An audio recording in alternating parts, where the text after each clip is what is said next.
Assalamualaikum warahmatullahi wabarakatuh. Hai semuanya, selamat datang di channel YouTube-nya Sana Sama, channel di mana Sana dapat membagikan hobi dan kesenangan Sana pada kalian semua.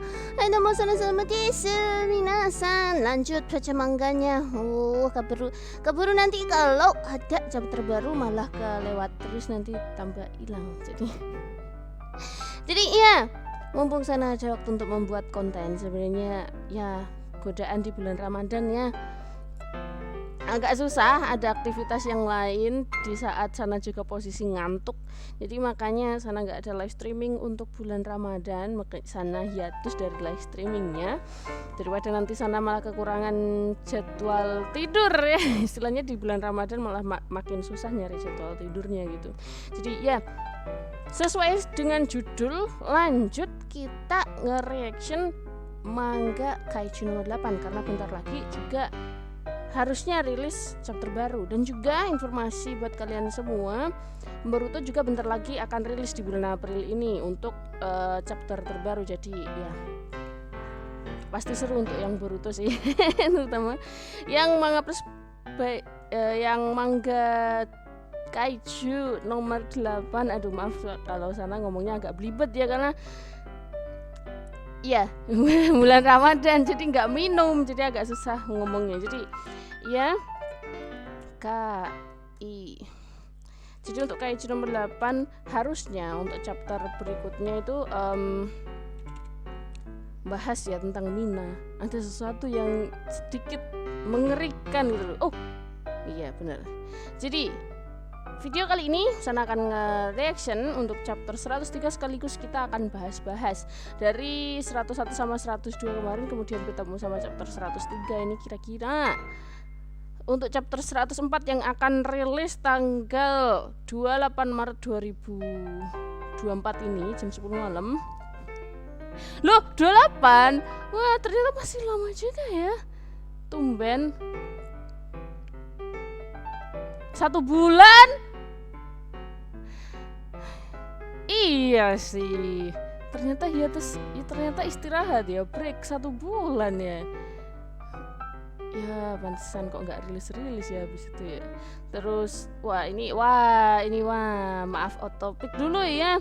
Yang udah break istirahat juga ada Blue Exorcist, bulan Maret ini kayaknya nggak rilis. Bulan Maretnya apa? Bulan April ya, pokoknya nggak rilis. Abis itu manga apa lagi ya? Ada yang nggak rilis juga. Ada apa nih? Apakah mereka ikut puasa Ramadan? Beneran loh. Ternyata ya chapter 104 masih tanggal 28. Masih tanggal 28. Pantesan aku nunggunya lama, aduh. Yaudah, tanpa basa-basi aja langsung silakan like, share, subscribe channel YouTube-nya Sana Sama biar Sana bisa terus reaction manga Kaiju nomor 8. Karena benar lagi, atau lebih tepatnya bulan April ini animenya rilis guys.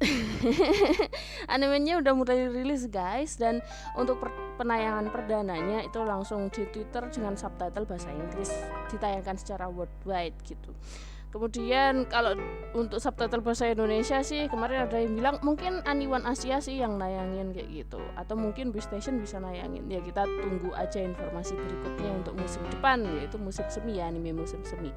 Jadi ya kita langsung cek aja chapter 103 ini. Karena thumbnailnya gambarnya Mina, jadi fokusnya ke Mina. Ya thumbnailnya ternyata ngambil di judul awal, berarti gak kasih tahu isinya. Dan ya untuk halaman pertama, halaman covernya ada tulisan, wah ini bukannya si Macan ya? Iya sih, Sana udah lama banget juga nggak lihat si Macannya Mina. Jadi Mina itu selama bertugas itu selalu ditemani sama Macan yang ya harimau yang besar. Emang besarnya nggak wajar sih menurut Sana, tapi memang harimau memang bisa sebesar itu, cuman ya nggak wajar sih menurut Sana harimaunya gitu.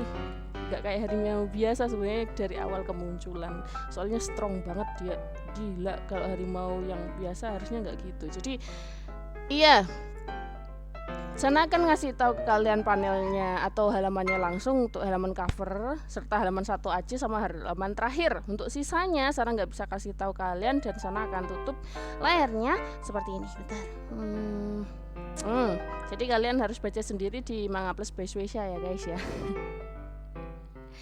Jadi oke, kita mulai yuk. Chapter 103 ada tulisan di sini, ikatan yang terjalin melalui pertempuran sengit. Ini kenapa aku herannya juga kenapa Mina dikasih asisten harimau sendiri ya daripada yang lain ya. Ini hadiah spesial buat Mina sih berarti. Seperti biasa Libasa Emrizal EKT penyuntik Ajira Ditya. Terletak like main service. Wah, gambarnya Kudasai keren kalian. Dan ya penulis yang jelas Naoya Matsumoto. Gambarnya sensei. Kita akan menunggu terus update-annya meskipun sering banget libur. Jadi ya halaman pertamanya. Waduh. Begitu para generasi baru ini kehabisan tenaga. Ada apa kok tiba-tiba kayak gitu? Maka para monster itu akan kembali menghancurkan segalanya. Saat ini prajurit baru dari unit sedang berjuang. Loh, saat ini para prajurit baru dari unitmu sedang berjuang. Kayaknya ngomong ke seseorang deh ini Narumi. Tapi Sana harus tutup ya. Oke, lanjut. Jadi, ya Narumi ternyata ngomong ke siapa? Ngomong ke Mina Ashiro. Terus lanjutin. Jadi, kau pun pasti tidak akan berdiam diri dan membiarkannya memakanmu begitu saja kan? Begitukah? Bukankah begitu, Ashiro? Gitu. Tapi ya ampun, Ashiro kecil dan ini kayak di gua deh. Di gua banyak airnya. Ada apa nih? Di mana? Apa ini ya, men? Panelnya warnanya hitam kayak flashback. Iya, flashback sih, ini Mina kecil, tapi emang Mina pernah ke gua? Ini enggak aneh nih. Kayaknya bukan di gua deh. Bukan di gua sembarangan gua deh. Ada seorang di sini gitu. Terus tiba-tiba Mina pusing kepala, terus entah kenapa rasanya aku telah melupakan sesuatu yang penting gitu. Tiba-tiba pas jalan nabrak. Ini harus ya meskipun gambarnya gini doang, kalau jadi anime yang bisa gambar brutal sih ini brutal ya. Mayat gitu. Wah, tiba-tiba makin banyak mayat di situ. Ada apa? Tidak. Apa yang sebenarnya terjadi? Kenapa ada banyak sekali mayat di sini? Gitu. Tiba-tiba langsung ada suara Mina. Oh, yang manggil. Loh, kok ada Kafka di situ? Apa-apaan nih maksudnya? Ada Kafka kecil. Kayaknya ini bukan di gua sembarangan gua deh. Iya ini. Kafka. Terus tiba-tiba Kafka bilang, "Jangan cemas. Ikutlah denganku. Di sana tidak ada mayat loh." Mikio juga ada di sana kok. Mikio itu kucing yang pernah Mina Ashiro pelihara waktu kecil, waktu SD dulu, tapi mati karena kena insiden penyerangan dari Kaiju. Ya kasihan sih ya, kucing 3 warna. Kucing telon harus mati. Tapi bagaimana dengan semua orang ini?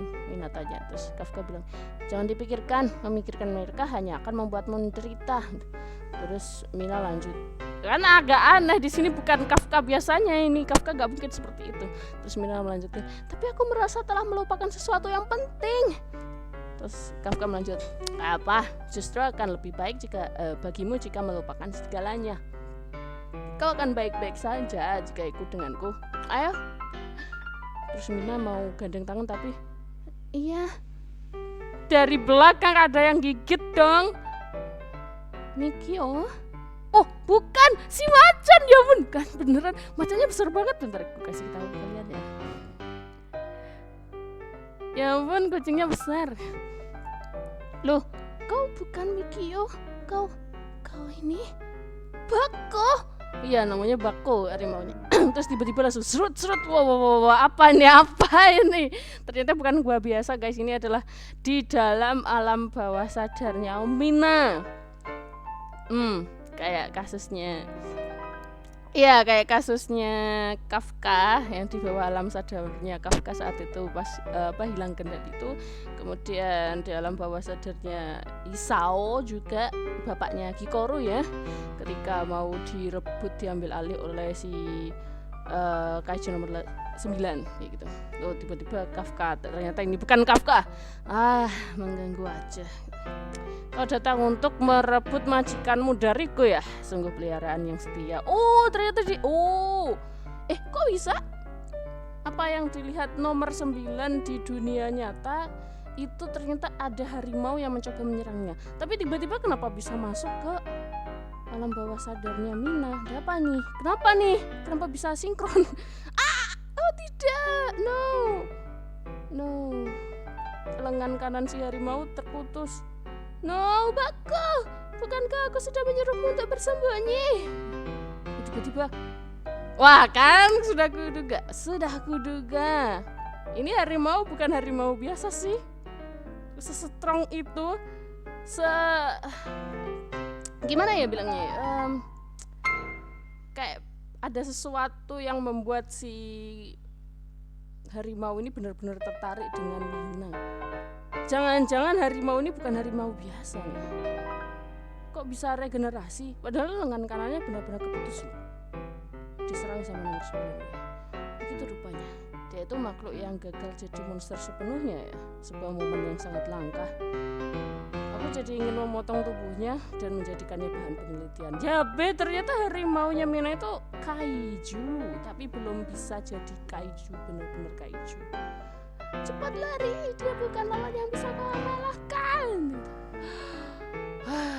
Harimau yang setia beneran mencoba untuk menyelamatkan Mina dengan menyerang kaiju nomor 9. Ya ampun, bolong-bolong badannya, tidak, hentikan. Mina bilang sebelum itu.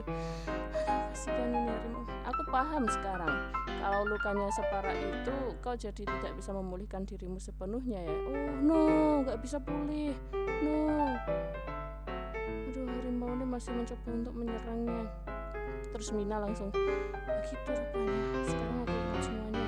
Orang-orang yang ada di sini adalah teman-temanku yang tak bisa aku selamatkan, serta para bawahanku yang mengorbankan diri mereka demi keberhasilan seranganku. Apakah lagi-lagi aku tidak sanggup berbuat apapun, padahal teman-temanku sedang bertarung dengan mempertaruhkan nyawa mereka. Apa aku hanya bisa berdiam diri dan menyaksikan mereka mati begitu saja?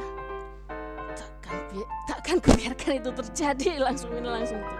Sudah kubilang kan, langsung si monster bilang, sudah kubilang kan, mengingatnya hanya akan membuatmu menderita. Lupakanlah mereka, dengan begitu kau akan merasa lebih baik. Terus langsung bilang, tutup mulutmu. Aku tidak akan melupakan mereka. Aku gak akan melupakannya. Jeritan mereka, penderitaan mereka, kematian mereka. Waduh, juga kewajibanku. Aku akan bertarung dengan memikul semua itu. Karena aku adalah Mina Hashiro, Komandan unit 3 dari pasukan pertahanan. Wow, dari mana kamu dapat pistol itu, Mina?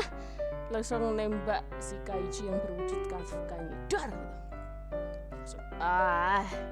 Langsung gitu monsternya. Terus Mina, aku harus mencari cara untuk keluar dari sini. Terus tiba-tiba monster nomor 8 kok bilang, tiba-tiba monster nomor 9 bilang, Isao juga sama sepertimu. Dia juga terus memberontak sampai akhir. Tapi tidak ada yang bisa menghentikan semua ini. Baik dirimu, Isao, bahkan diriku sendiri. Maksudnya kok? Apa maksudmu? Hah? Apa maksudmu? Apa-apaan ini? Tiba-tiba langsung muncul monster-monster berburuk rupa yang tak berbentuk tapi banyak. Ini apa? Termasuk apa ini? Sepanjang sejarah dunia ini, tidak ada seorang pun yang pernah lolos dari sini. Sesuatu merayap di dalam tubuh sang iblis. Apa ya? Ini. Udah halaman terakhir soalnya sana kasihnya. Ini sih. Jadi gini guys. Iya, itu tadi. Jadi ya, tiba-tiba si nomor 9 kok ngomong, ya semua orang berusaha keras untuk keluar dari sini, termasuk si Mina, si bapaknya Kafka, bapaknya Kikoru, dan juga si monster nomor 9 sendiri katanya. Tidak ada yang bisa keluar dari tempat kayak gua-gua penuh dengan air yang ternyata penuh dengan monster. Ini kayaknya asik kalau dibahas ya sebelum chapter 104 mendatang. Oke, kita mulai, sana sudah selesai reaction, kita mulai bahas tipis-tipis lah sambil kita prediksi untuk chapter 104 itu kayak gimana. Jadi awal dari 104 itu adalah menunjukkan seberapa perjuangannya generasi baru dan juga senjata-senjata baru mereka untuk melawan semua kaiju. Tapi tetap aja terus didesak sama kaiju susulan, yang jelas karena monster nomor 9 atau ya si nomor 9 ini belum dikalahkan. Jadi pasti bala bantuan tetap akan kelelahan, kewalahan dan sebagainya kalau sampai nomor 9 belum ditemukan dan belum dikalahkan. Nyatanya memang seperti itu, karena ya Mina sendiri ternyata mencoba untuk mengalahkannya dari dalam, istilahnya kayak gitu. Nggak bisa ya ternyata. Bahkan sampai dijelasin sama si nomor 9. Iya, Isao juga gitu. Semua ya intinya kayak sepanjang sejarah dunia ini nggak ada seorang pun yang pernah bisa lolos dari sini. Dan ya kita akan bahas tentang apa yang terjadi di situ. Itu lebih tepatnya aku kira itu hanya alam bawah sadarnya dari nomor 9, tapi setelah melihat semua ini sepertinya bukan alam bawah sadarnya nomor 9. Ini ngingetin sana jadinya sama scene atau adegan tiap ketika Kafka hilang kendali kemarin itu. Beda sama Isao. Kalau Isao makin lama dipengaruhi, makin tenggelam, jadi nggak sempat ada perwujudan seperti ini ya. Kalau Kafka kelihatan perwujudannya sih. Dan menurut sana ini bukan alam bawah sadarnya nomor 9 aja, tapi lebih tepatnya aku nggak tahu apa yang terjadi dengan nomor 9 dan kenapa bisa mewujudkan diri sebagai nomor 9. Mungkin di dalam tubuh nomor 9 itu memang kesadarannya nomor 9, tapi bisa jadi dalam tubuh nomor 9 itu isinya adalah bibit-bibit kaiju, master kaiju atau kaiju yang lain yang kemungkinan bisa menjadi kaiju tipe besar yang bernumber kayak gitu. Bukan mega kaiju yang ukurannya besar, tapi kaiju yang biasanya bernumber. Dan kelihatan dari bentuk-bentuk yang buruk rupa seperti ini lebih tepatnya bisa dibilang bibit sih, karena ngelihat dari Kafka yang pernah hilang kendali dan dimakan oleh kaiju yang pernah memasuki tubuhnya itu. Nah, kaiju yang memasuki tubuhnya Kafka itu bisa dibilang bibit nggak sih? Soalnya kan wujud kaijunya kan kayak, ya kita tahu Kafka itu kalau jadi nomor 8 kayak gimana. Dan ya bibit sih lebih tepatnya. Tapi itu sih yang sana kepikiran dari setelah baca ini. Kenapa kalau misal gini nih, kalau misal di ini adalah di tubuh nomor 9 adalah banyak bibit-bibit di sini, bibit-bibit kaiju besar di sini, kaiju numbers. Tapi kenapa bisa Mina yang dijadiin sasaran? Isao juga termasuk. Atau tapi kalau Isao diserap sama nomor 9, bibit kaiju yang ada di senjatanya Isao juga ada di sini juga nggak ya? Aku nggak tahu juga sih. Tapi Isao udah dianggap sebagai meninggal, soalnya udah bener-bener udah hilang kesadaran juga selama jadi nomor 9. Tapi yang jadi aneh memang yang jadi plot twist terbesar sampai chapter 100-an ini adalah, kalian masih ingat chapter awal kaiju nomor 8 ketika Kafka dirawat di rumah sakit bareng sama Leno habis terkena serangan kaiju susulan itu, dan Kafka mulai niat untuk mengejar Mina masuk ke pasukan pertahanan kayak gitu. Tiba-tiba kan ada kaiju kecil datang ke Kafka kayak gitu. Nah, anehnya adalah ketika kaiju itu datang ke Kafka, biasanya kalau ada kaiju kan biasanya ketika kaiju wah langsung nyerang kaiju, wah langsung melakukan serangan, atau manusianya langsung wah ada kaiju tidak atau gimana gitu. Tapi anehnya di sini kaiju kan jarang ada yang bisa berbahasa manusia seperti yang dikatakan oleh komandan-komandan yang lain. Jadi iya, tiba-tiba kaiju kecil itu datang ke Kafka sambil bilang akhirnya ketemu. Yang udah di trailer juga, yang udah nonton trailer kalian pasti tahu. Akhirnya ketemu, Mitsugetka kayak gitu. Dan caranya dia mengucapkannya itu nggak kayak ngomong langsung, bilang mitsketanya nggak kayak ngomong langsung, tapi kayak gak tahu melalui pikiran atau gimana, gelombang-gelombang gitu, dan langsung tiba-tiba memasuki tubuhnya Kafka. Aku nggak tahu di sini apa konspirasi dari para bibit-bibit kaiju ini melakukan pemilihan manusia untuk dikendalikan. Tapi untuk Kafka bisa mengendalikan dirinya juga. Tapi aku nggak tahu kalau tiba-tiba Kafka hilang kendali juga lagi sekali lagi. Tapi ya yang jelas ini lumayan penuh dengan banyak pertanyaan. Kalau nggak segera dirilis 104 aku nggak ngerti. Ya jelas. Oke, kita mulai prediksi untuk chapter kedepannya. Jadi yang chapter kedepannya itu chapter ke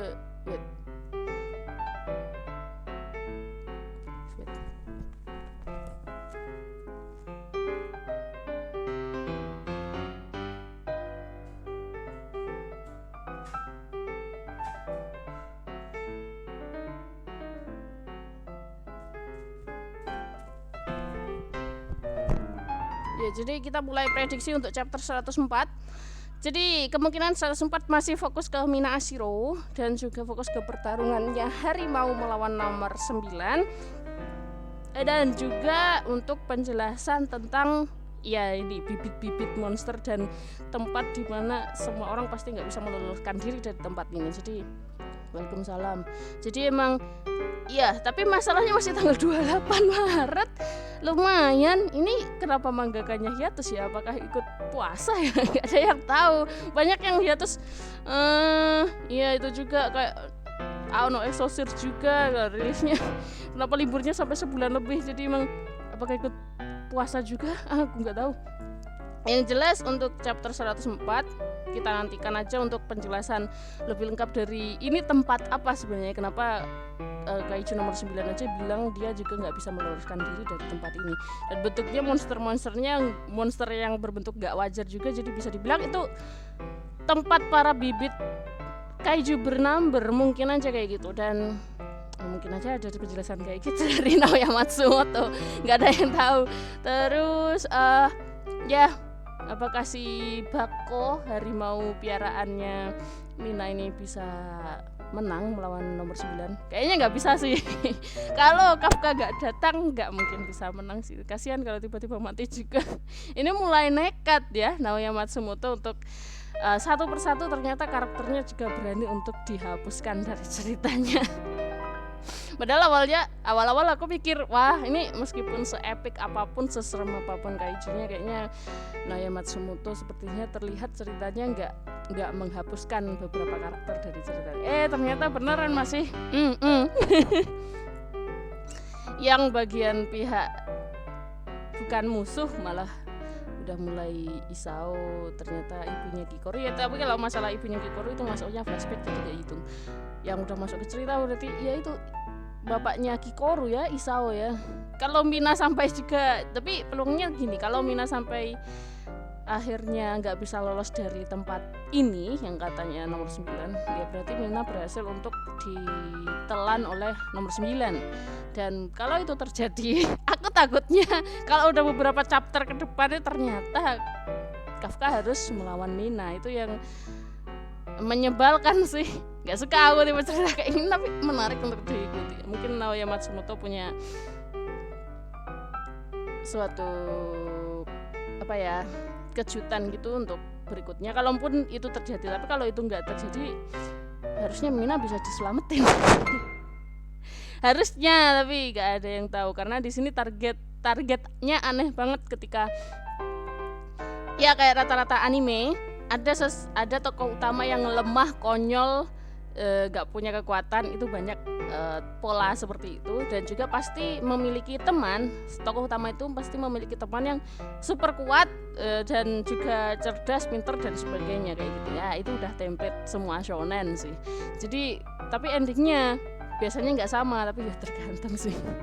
Black Clover, Asta jelas Asta lebah gak punya sihir, ternyata malah dapat kekuatan anti sihir. Padahal temennya, rivalnya itu Yuno, dia lahir punya banyak sihir, bahkan sampai wah itu terlalu overpower dan terlalu broad armor banget. Naruto aja di awal cerita udah wah paling konyol sendiri, paling nggak bisa apa-apa, terus bisa dibilang paling pecundang ya kayak gitu. Terus ya Sasuke-nya yang paling cerdas sendiri, paling bisa melakukan segalanya. Apalagi banyak template kayak gitu sebenarnya. Tapi endingnya berbeda, ya sebagai yang di Black Clover juga endingnya berbeda sih. Nggak tahu. Ya jelas ya. Jangan sampai lah endingnya ini Mina harus ngelawan Kafka. Ya kalian tahu Mina itu pacarnya Kafka, jangan dong. Meskipun seru sebenarnya kalau dibuat kayak gitu. Jadi ya kita tunggu tanggal 28 Maret apakah Mina berhasil keluar dari tempat itu. Apakah Kafka bisa sampai pada waktunya untuk menyelamatkan Mina sebelum terlambat ya. Kafka lu. Terus apakah si harimau Bako tetap bisa diselamatkan karena lagi nyerang nomor 9. Kalau mati ya udahlah. Siapa lagi yang bisa face to face 1 lawan 1 melawan nomor 9 kalau enggak nomor 8 sendiri gitu. Dan selain Kafka yang ditargetkan untuk menjadi monster, ternyata Mina juga ditargetkan untuk dimakan oleh monster. Jadi itu masih plot hole yang sangat besar, kita tunggu aja. Semoga bisa sampai 200-an chapter, please tolong ya Matsumoto jangan pendek-pendek banget ceritanya. Semoga bisa sampai 200 chapter, ini kita semua khawatir sih. Jadi ya itu aja dari sana. Terima kasih semuanya udah nonton videonya sana untuk nge-reaction, ngebahas-bahas sambil kita prediksikan chapter berikutnya kira-kira isinya apa aja. Dan ya, sampai jumpa di video reaction berikutnya. Bye bye. Otsukare sama desu. Arigatou gozaimasu. Anak terus ya. Wassalamualaikum warahmatullahi wabarakatuh.